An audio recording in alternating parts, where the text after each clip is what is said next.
9 de la mañana con 19 minutos, continuamos en Revista de la Mañana y pues otra vez conocemos la noticia desde el pasado 7 de septiembre que la vía al llano se ve afectada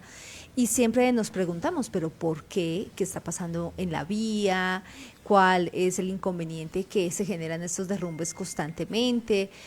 Llueva o a veces no llueva tanto y por eso queremos hablar con un experto en este tema que nos va a explicar de una manera muy académica por qué pues hay tantos derrumbes en esta vía. Está con nosotros el profesor Modesto Portilla, él es geólogo y docente del Departamento de Geociencia de la Universidad Nacional, a quien lo saludamos con los muy buenos días. Profe, gracias por estar con nosotros. Buenos días a Carolina y a Samuel, Oscar, Carlos y los oyentes de la UD. Un gusto estar acá compartiendo desde la Universidad Pública Colombiana como la Universidad Nacional de Colombia con la Universidad Distrital Francisco José de Caldas, también Universidad Pública del Estado colombiano, en este caso del Distrito Capital. Buenos días. Muchísimas gracias, qué saludo, muy inspirado. Se inspiró. De pública a pública. Profe, gracias por estar con nosotros. Profe, empecemos a contar sobre la problemática que vive esta vía al llano, que a veces uno trata pues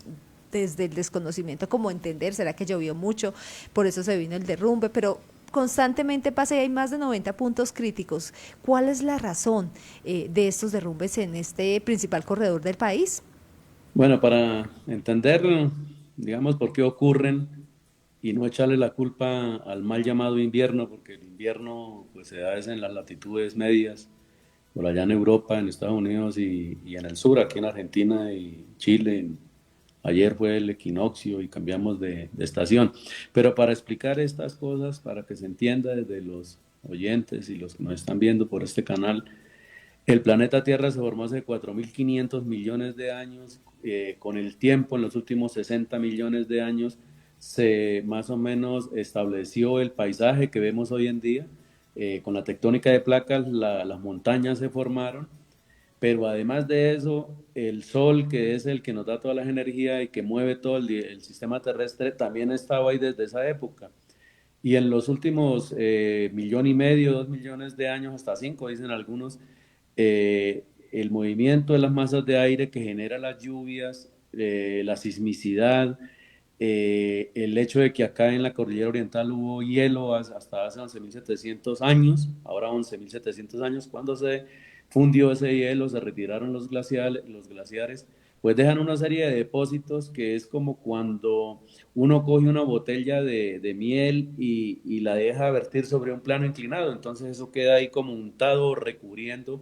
esas montañas. Y además de eso, pues los ríos, digamos las corrientes fluviales van labrando todo en su profundidad de esos valles y por lo tanto tenemos dos tipos de materiales térreos presentes en prácticamente todas las partes del mundo. Un macizo rocoso interno, que es lo que llamamos nosotros las montañas, y sobre eso este material suelto que le acabo de decir, que bien lo trae el agua lluvia, bien lo trae el agua líquida en los ríos, o bien los glaciares, o el viento, y esos materiales con el tiempo pues van formando un proceso que llamamos meteorización, se van descomponiendo, se van alterando y entonces sobre ellos se forma el suelo sobre el cual crece la vegetación. Pero en las laderas, en las montañas, quedan esas geoformas, quedan como esas lágrimas de la miel que se deslizó sobre las laderas y sobre esas crece la vegetación y demás. Esto no está ahí hace 50 años cuando construyeron la vía al llano, no la actual, sino la anterior. No, eso están ahí desde hace muchos miles de años y también ha llovido toda la vida. Esto no empezó a llover ahorita en diciembre pasado ni este año, eso siempre ha llovido. Entonces, estas partes son las naturales. Los macizos rocosos, los materiales sueltos que los recubren, las lluvias, las sismicidades son naturales. Pero claro, luego viene la necesidad del ser humano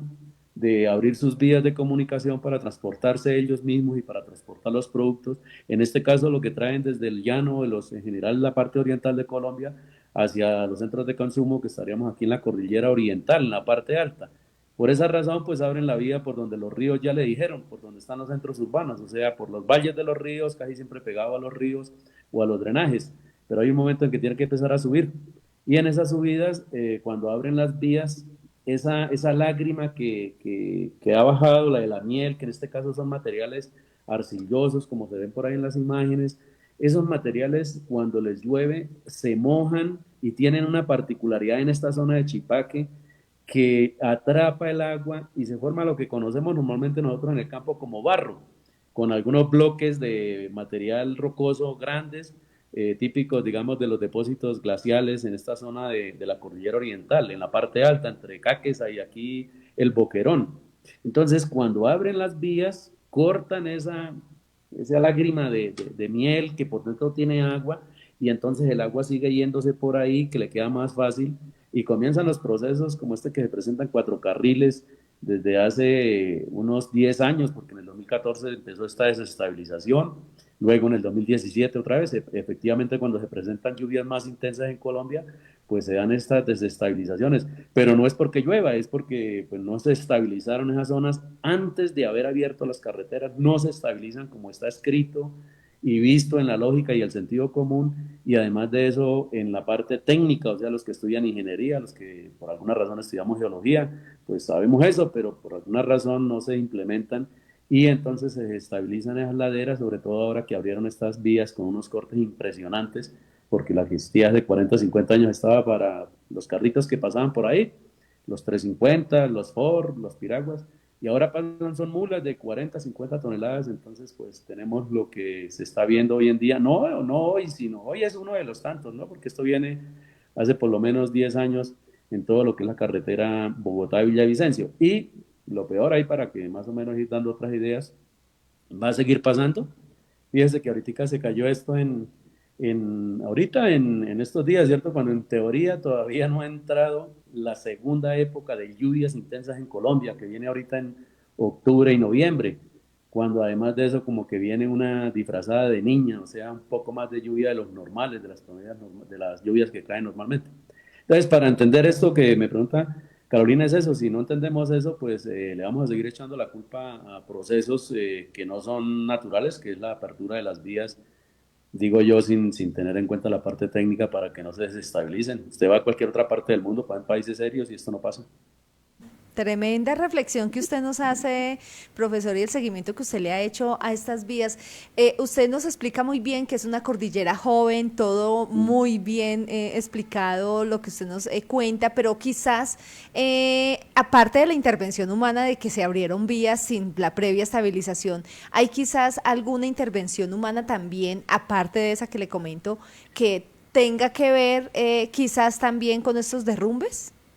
Pues digamos es lo que normalmente los concesionarios y estas personas le echan la culpa, que la deforestación, que el uso del suelo, que las gallinas, como pasó en el kilómetro 58 hace como 4 o 5 años, ya no me acuerdo, pues efectivamente son procesos que el impacto que generan sobre ese territorio, el mismo territorio las absorbe y no lleva a desestabilizaciones tétricas como las que están ocurriendo. A lo mejor sí se presentan uno que otro derrumbe o desvolcanamiento, como les decimos en el campo, unas pequeñas, digamos, desestabilizaciones, pero no es la responsable de lo que está pasando ahorita en la vida al llano. Mire, eso no lo producen las actividades de los seres humanos, eso es la desestabilización de los taludes que cortan las vías, que debieron haberse estabilizado antes. Entonces, sí, efectivamente hay otras actividades, hay que medir algo, hacen, pues le repito, las actividades humanas, estas del uso del suelo, deforestación, pero los que estamos acostumbrados a mirar el campo, o lo que yo llamo el monte, los que nacimos, nos criamos y echamos para adelante allá en el monte, que conocemos que hay zonas donde no entran ni las cabras ni las águilas, se atreven, dicen por allá en La Paz, Santander,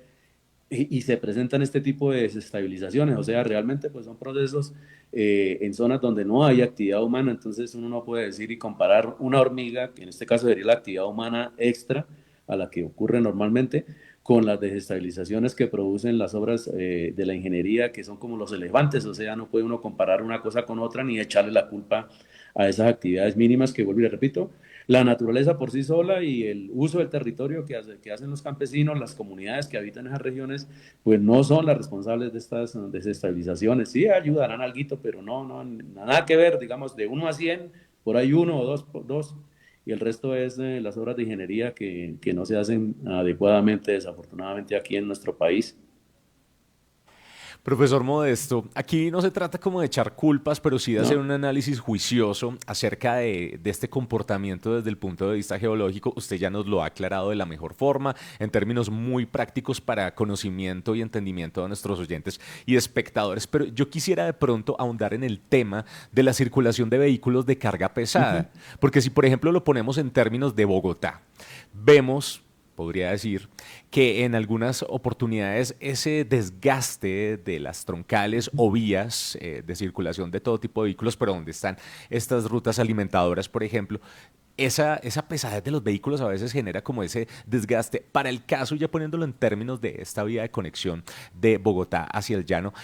puede ser de pronto también que se esté presentando a causa la circulación permanente de estos vehículos, entendiendo que son pesados, entendiendo que de pronto esta vía, digamos, como usted lo mencionaba, digamos en términos de que está joven, pues sí, está joven, pero de pronto el hecho de que no esté 100% como arraigado el tema de consolidación de suelos en lo que tiene que ver con la vía, sea una causal.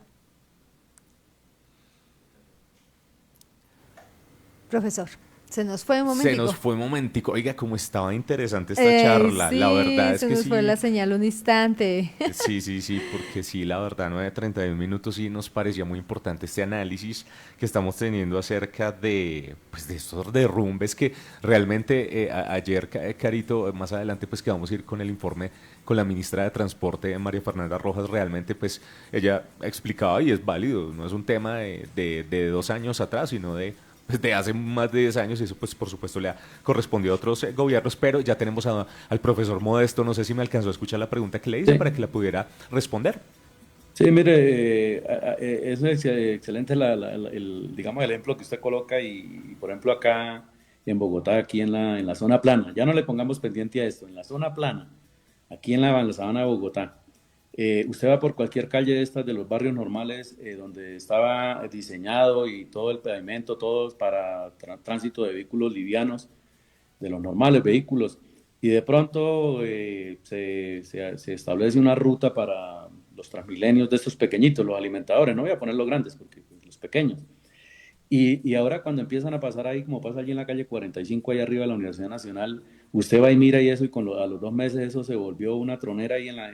la vía porque no están diseñadas para eso. Entonces, por ejemplo, yo creo que la solución que se le está dando, pues digamos, está disponible y pues es la adecuada porque hay que hacer algo para poder resolver el problema del tránsito aquí a Bogotá, desde Villavicencio, sobre todo por los alimentos y la gente que también tiene derecho a transportarse. Pero esa vía que están utilizando ahora, la alterna, pues digamos, como no estaba diseñada para las cargas que están pasando ahora de 40 o 50 toneladas cada 10 minutos o cada 15 minutos, cuando una mula puede dar la vuelta por esa vía que geométricamente tampoco estuvo diseñada para eso, pero es una vía, digamos, es una alternativa válida porque pues ahí está. El problema es que si esto se prolonga en el tiempo, 15 días, un mes más, 2 meses más, pues se va a desestabilizar esa vía también y el resto del terreno ahí en esa zona. Entonces, bueno, digamos, la geología jamás va a impedir que se haga una obra, hay que tener en cuenta las demandas que se le van a hacer y hacer las obras adecuadamente y se podrán, digamos, hacer sin echar culpas, como usted decía hace un momento, hacia atrás, pero yo digo es que si no se es consciente de que esto es lo que realmente genera los problemas, pues nunca se van a resolver, porque pues, yo por ahí oigo y a veces le da una sonrisa que le siguen echando la culpa al mal llamado invierno, o sea, que llueve y que por eso es que ocurre, y claro, pues cuando se analiza desde ese punto de vista, pues nadie puede controlar el clima, digamos, a ese nivel, ¿cierto? De que no llueva, de que tal cosa, no, eso no es. Entonces, si no somos conscientes de que realmente la situación es generada a partir de la construcción de estas obras sin haber estabilizado. Y ahora, digamos, ya está hecho ya está ahí el problema. ¿Cómo se resuelve? Pues también hay que hacerlo técnicamente, pero sin olvidar que esas son los factores o esas son las características que llevan a este problema. Mientras eso no se reconozca, vea, eso va a seguir ahí como está ahora, pues esperando a ver qué pasa el uno con el otro y tal cosa. Y yo creo que hay forma de solucionarlo, pero vuelvo y le repito, conociendo el problema. Si no se acepta cuál es el problema, nunca tendremos solución adecuada. Hablemos entonces, profesor, sobre a la hora de soluciones, ¿cuál sería la solución más factible? Porque bueno, ya las carreteras están, ya digamos no se hizo el trabajo de estabilización que debió haberse hecho en su momento. ¿Cuál podría ser esa mejor solución para poder arreglar este problema que, como usted bien lo dice, es un dolor de cabeza año tras año? Llevamos más de 10 años yo creo que en este lío, y es uno de los principales corredores del país. Sí, mire, desde mi experiencia de gente del campo, que vamos al campo, que seguimos yendo al campo con los estudiantes a mostrarles estas cosas que se ven en la realidad, eh, en esta vía ya no, como usted decía al principio, pues 90 sitios críticos, pero eso es prácticamente toda la vía llano, en diferentes condiciones, desde aquí, desde el Boquerón hasta abajo, hasta Villavicencio, en todas partes se vive cayendo. Y el terreno avisa, el terreno no es que porque llovió se desliza y se va, no, el terreno avisa con tiempo, comienza a arrugarse, se rompe y posteriormente fluye,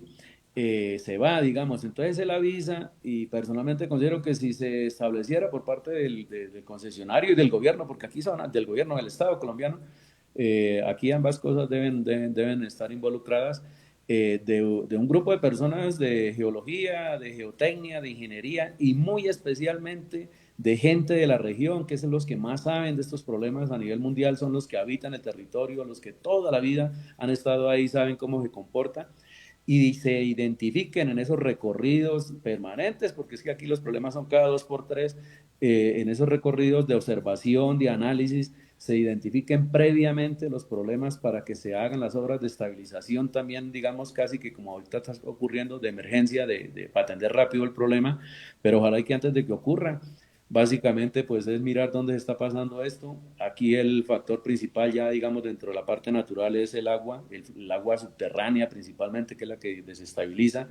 los territorios cuando se le abren las vías o los taludes o lo que sea, digamos, o un camino inclusive, puede ser que termine derrumbando una ladera. Entonces, si se identifican esos sitios, y lo primero que se debe hacer, porque aquí el problema es de flujo de agua subterránea, se debe sacar, hay formas, mira, en el campo se hacen drenes perimetrales o las tomas que llamamos por allá, se hacen drenes superficiales en forma de espina de pescado para sacar el agua de ahí, el agua en este caso superficial, y hay otras que llamamos los drenes que se hacen intersectándola o entrando dentro de la montaña unos 10, 20 metros para sacar toda esa agua poco a poco. Entonces ahí se va estabilizando mientras se le aplica la obra que realmente debe ser, la obra geotécnica ya de la estructura de contención apropiada.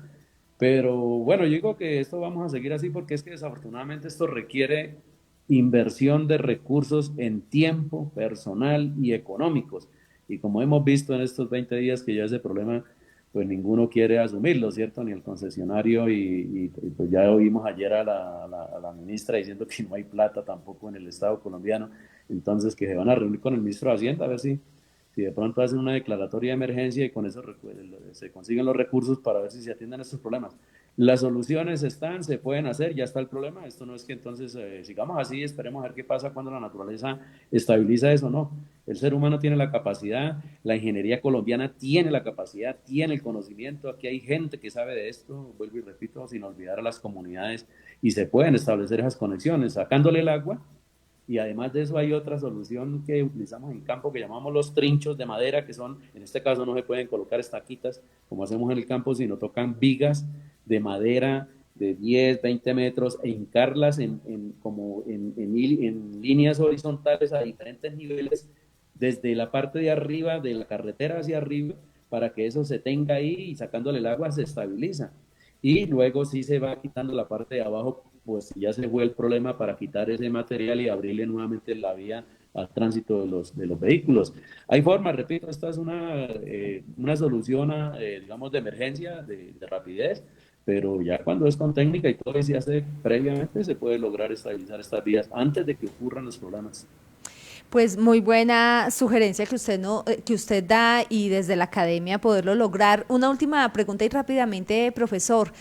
Quizás, digamos, como académicos, usted junto a la Universidad Nacional y quizás otros pares de otras instituciones han podido quizás plantearle al gobierno como estas posibles soluciones, o Coviandina o a la misma gobernación de Cundinamarca, como para que sea tenida en cuenta la academia, los expertos, aparte, digamos, los que ellos tendrán en su Coviandina y demás, pero para que tengan una mirada adicional y poder buscarle la solución a este problema. No, nosotros básicamente participamos mediante nuestras salidas a campo, nuestras clases que damos en las universidades, pero digamos donde más acercamiento o a través de lo que más tenemos acercamiento al gobierno, en este caso, que es el encargado de liderarlo, y al concesionario, pues es a través de estos programas que para mí son muy importantes y por eso participo, porque por lo menos de alguna manera pues queda ahí el registro. Yo creo que en algún momento lo consultan a ver si qué están diciendo la academia, que es donde ellos se prepararon alguna vez, a ver si se les olvidó, a ver qué ideas hay, ¿cierto? Pues es a través de esto, pero que lo contacten a las universidades no, porque pues, desafortunadamente pues... vuelvo y le repito, es que aquí hay un problema que se sale del ámbito técnico, que es esta parte social, económica y a veces de poder de otras índoles que desafortunadamente son los que terminan decidiendo qué es lo que se hace. O sea, en este caso, nada, esperando a ver si qué pasa, que el uno le echa la culpa al otro, etcétera. Pero no, nosotros desde la academia, le digo, lo que por lo pronto tenemos desde la Universidad Nacional es básicamente poder explicarle a la gente que estas cosas ocurren, por qué ocurren. Ellos de alguna manera yo creo que lo miran estos programas o repasan estas cosas y se darán cuenta si es que no se han dado cuenta. Pero yo creo que se han dado cuenta, pero digamos sí, esas son las soluciones. Yo creo que ellos las saben, pero vuelvo y le digo, esto requiere inversiones tremendas de recursos. Esto no son de 100.000 millones de pesos, son de billones de pesos porque estabilizar 100 kilómetros de vía no es cualquier cosa, pero pues eso está contemplado dentro de esas licitaciones, que eso debía hacer, pero pues no se ha venido haciendo. No es echarle culpa otra vez a eso, el problema se puede resolver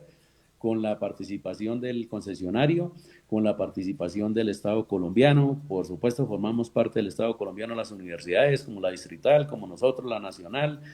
con las universidades privadas, los Andes, Javeriana, la Escuela Colombiana de Ingeniería, las universidades de Villavicencio, la del Llano, y que todos podemos formar parte de la solución, pero pues quien debe liderar esto es necesariamente el Estado colombiano a través de quien lo administra en estas épocas, que sería el gobierno, y quienes están encargados en el concesionario, que esas fueron las condiciones de este contrato que se hizo hace ya casi 14 años. Pues profesor, muchísimas gracias por todo lo que usted nos ha compartido, por darle esa mirada muy académica sobre esta situación que vive el Llano, y gracias por estar en la UD Estéreo aquí en la Universidad Distrital. A ustedes que estén muy bien, Arregua, aviento a Petit Millón de Monán. Se compone. Sí, señor. Profe. Muy querido, muchísimas gracias. Estábamos al diálogo con Modesto Portilla, geólogo y docente del Departamento de Geociencia de la Universidad Nacional, dándonos esa explicación de por qué es que esta vía pues se derrumba tanto, y que el problema no es solo la lluvia, no, son problemas más profundos que necesita una inversión grande por parte del Estado y las autoridades, y es un trabajo a largo plazo. Ahí está entonces para consideración de ustedes, 9:42 de la mañana, una pausa y ya volvemos.